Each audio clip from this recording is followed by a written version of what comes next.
스바냐 1장 14절로 2장 3절까지 말씀 함께 읽도록 합니다. 여호와의 큰 날에 가깝도다. 가깝고도 빠르도다. 여호와의 날의 소리로다. 용사가 거기서 심히 슬피 우는도다. 그날은 분노의 날이요 환난과 고통의 날이요 황폐와 패망의 날이요 캄캄하고 어두운 날이요 구름과 흑암의 날이요 나팔을 불어 경고하고 견고한 성읍들을 치며 높은 망대를 치는 날이로다. 내가 사람들에게 고난을 내려 맹인같이 행하게 하리니 이는 그들이 나 여호와께 범죄하였음이라. 또 그들의 피는 쏟아져서 티끌같이 되며 그들의 살은 분토같이 될지라. 그들은 은과 금이 여호와의 분노의 날에 능히 그들을 건지지 못할 것이며 이 온 땅이 여호와의 질투의 불에 삼켜지리니 이는 여호와가 이 땅 모든 주민을 멸절하되 놀랍게 멸절할 것임이라. 수치를 모르는 백성아 모일지어다 모일지어다. 명령이 시행되어 날이 겨같이 지나가기 전 여호와의 진노가 너희에게 내리기 전 여호와의 분노의 날이 너희에게 이르기 전에 그리할지어다. 여호와의 규례를 지키는 세상의 모든 겸손한 자들아 너희는 여호와를 찾으며 공의와 겸손을 구하라. 너희가 혹시 여호와의 분노의 날에 숨김을 얻으리라. 아멘. 여호와를 찾을 때 두 번째 시간 함께 아침 묵상 나누도록 하겠습니다. 하나님은 하나님의 거룩한 백성들이 하나님의 길을 떠나 그들의 욕심과 욕망의 삶을 살아간다 할지라도 하나님은 그들이 돌아오기를 기다리시고 인내하시고 긍휼히 여겨주십니다. 그러나 하나님의 인내하심과 긍휼하심은 영원한 것이 아닙니다. 하나님이 이제 그만이라고 말씀하실 때가 있는데 바로 그날이 여호와의 날인 것입니다. 이 여호와의 날은 큰 날입니다.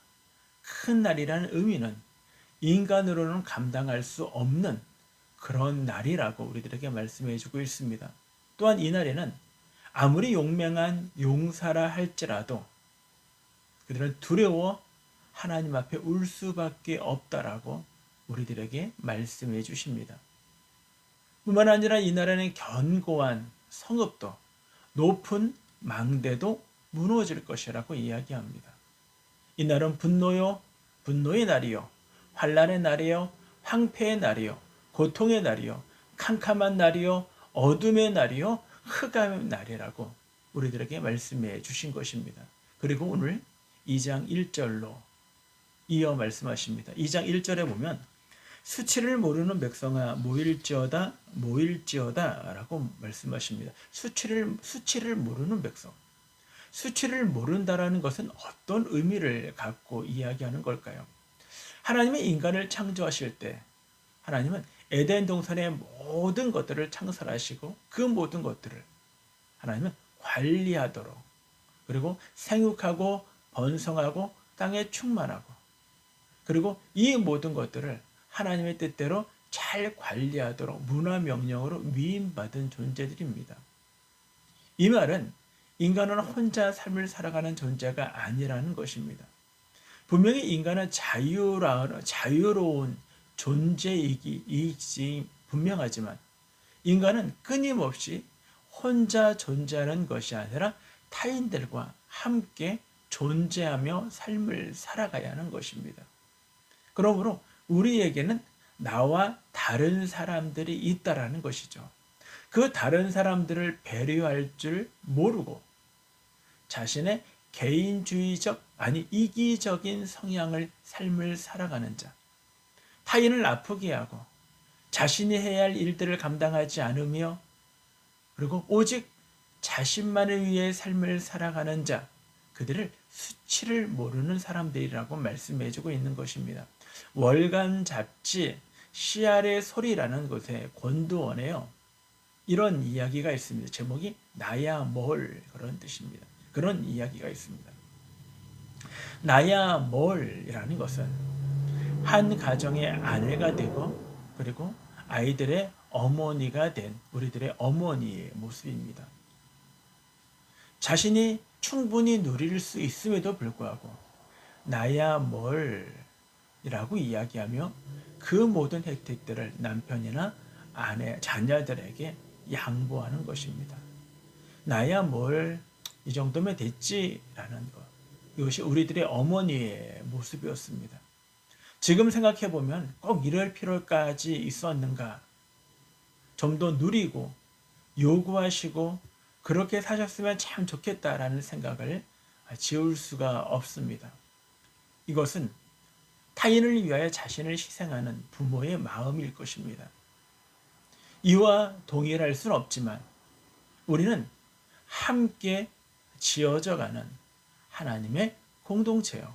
뿐만 아니라 우리의 이웃들, 그들을 예수 그리스도의 복음으로 그들을 하나님의 자녀가 되도록 해야 할 책임이 우리들에게 있는 것입니다. 에덴 동산을 잘 관리하는 것처럼 하나님이 우리에게 주신 이 하나님의 나라를 잘 관리하는 것이 우리들에게 사명이 되어지는 것입니다. 그러므로 다른 사람을 위하여 내가 좀 누려야 할 것들도 포기할 줄 알고 내려놓을 줄 알고 오히려 나보다 타인의 이득을 더 바라고 소망하는 것, 그것이 그들을 살리는 하나님의 백성의 모습인 것입니다. 그런데 수치를 모르는다라는 것은요, 타인과의 관계 속에서 염치가 없는 것입니다. 자신이 해야 할 일들을 하지 않는 것입니다. 자신의 이득만 탐하고 자신의 책임은 하지 않는 자들을 말씀하고 있는 것입니다. 그러면서도 불구하고 이것이 잘못된 것이라고 전혀 마음에 느끼지 못하는 자, 그가 바로 수치를 모르는 사람인 것입니다. 우리가 인간이 이 땅의 삶을 살아가면서 도덕이나 윤리를 이야기할 때 이 도덕이나 윤리는요, 나 혼자 삶을 살아가면서 사용하는 단어는 아닙니다. 이 윤리라는 것과 도덕이라는 것은 함께 더불어 삶을 살아갈 때 우리에게 있어야 할 것들, 지켜야 할 것들, 그것이 바로 도덕이요, 윤리가 되는 것입니다. 그런데 이 모든 것들을 자기 중심에 맞춰 합리화시키며 삶을 살아가는 자, 그것이 바로 수치를 모르는 사람인 것입니다. 왜 그들이 수치를 모를까요?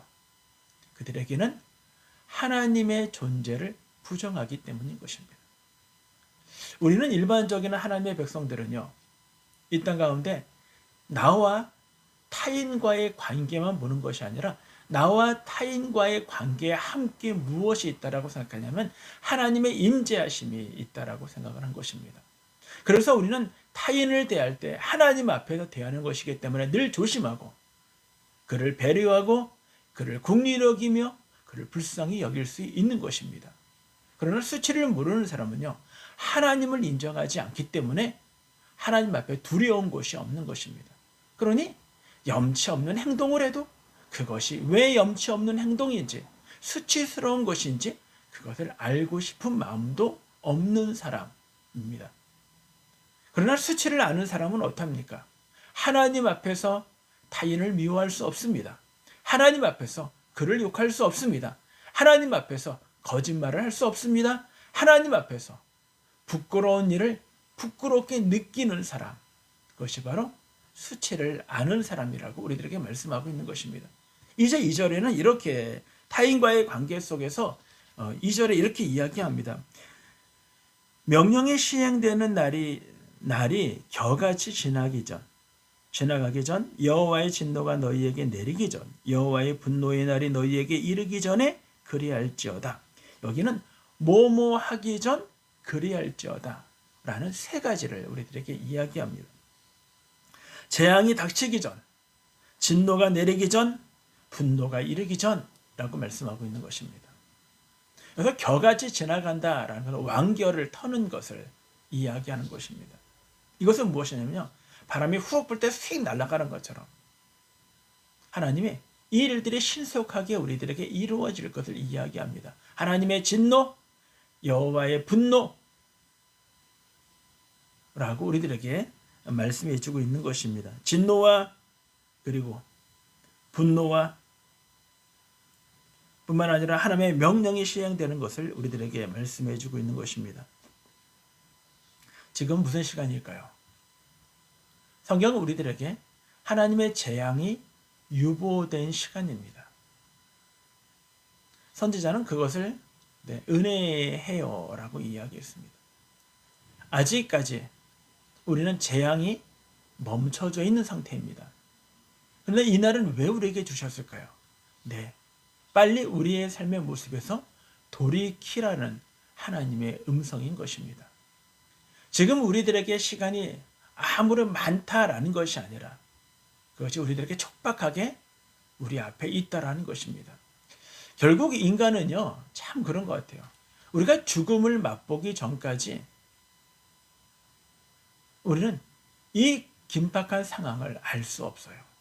우리에게 유한한 존재라는 사실을 우리는 자꾸 잊어버려요. 왜냐하면 그 누구도 죽음을 경험해 본 사람이 없기 때문에. 인간은 누구든지 우리는 끝내 유한한 존재로 죽을 거다라는 걸 알아요.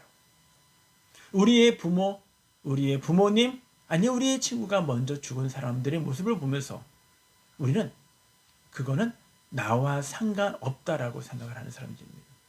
그렇기 때문에 우리는 분명히 죽음이 우리에게 다가온다는 걸 모르는 건 아니지만 그러나 지금은 아니다라는 것을 갖는 것입니다. 우리가 하나님께 돌아가야 되는데 그러나 지금은 아니다라는 것입니다. 우리가 우리의 삶의 모든 것들을 내려놓고 하나님을 바라봐야 하는데 지금은 아니라는 것입니다. 지금은 즐기고 싶고 지금은 누리고 싶고 지금은 손에 움켜쥐고 싶은 것, 이것이 인간의 한계의 모습임을 우리들에게 말씀하고 있는 것입니다. 그러나 믿는 자는 그렇지 않습니다. 진정으로 신앙이 있고 성숙한 자는요, 우리는 이미 죄와 허물로 죽었던 존재이기 때문에 우리는 죽음을 맛본 존재들입니다. 그렇기 때문에 우리는 고린도후서 5장 17절은 우리는 새로운 존재, 새 사람이 되었기에 옛사람의 습관 모든 것들을 내어 벗어버리고 온전히 하나님의 말씀대로 삶을 살아가는 존재가 되는 것입니다. 이 말씀을 3절에 이렇게 이야기하고 있는 것입니다. 여호와의 규례를 지키는 세상의 모든 겸손한 자들아, 너희는 여호와를 찾으며 공의와 겸손을 구하라. 너희가 혹시 여호와의 분노의 날에 숨김을 얻으리라. 우리가 이 하나님의 심판의 날, 이 재앙의 날에 우리가 이 재앙으로부터 우리가 살아날 수 있는 방법은 무엇이냐면 바로 겸손한 자들이 되어야 한다는 것입니다. 겸손한 자들이 무엇인가? 여호와의 규례를 지키는 것이 겸손한 자라고 우리들에게 말씀하십니다. 뿐만 아니라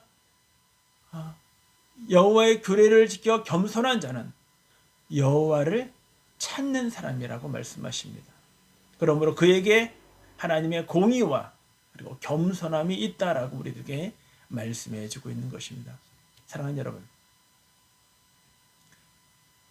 오늘 우리에게 주어지는 우리의 모습, 우리의 삶의 모습 가운데 우리는 하나님의 인내하심과 그리고 재앙의 유보하심 가운데 우리가 있다는 사실을 잊지 않기를 바랍니다. 지금은 우리는 하나님께 돌아가야 할 시간입니다. 그것이 우리에게 멈춰져 있는 시간입니다. 이것이 지금 은혜의 시간인 것입니다.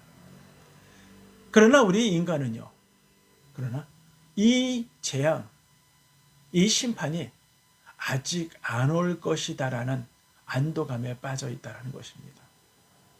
사랑하는 여러분, 우리가 하나님께 돌아가는 것은 지금입니다. 지금 당장이어야 됩니다. 그리고 하나님의 얼굴을 구하십시오. 주의 율법을, 율례를, 규례를 가까이 하십시오. 그것이 바로 겸손한 자요, 하나님의 공의를 세우는 자임을 저와 여러분이 우리의 직장 속에서, 우리의 캠퍼스, 우리의 가정 속에서 하나님의 거룩한 백성으로 삶을 살아가시는 우리 모두가 되기를 주님의 이름으로 축원합니다.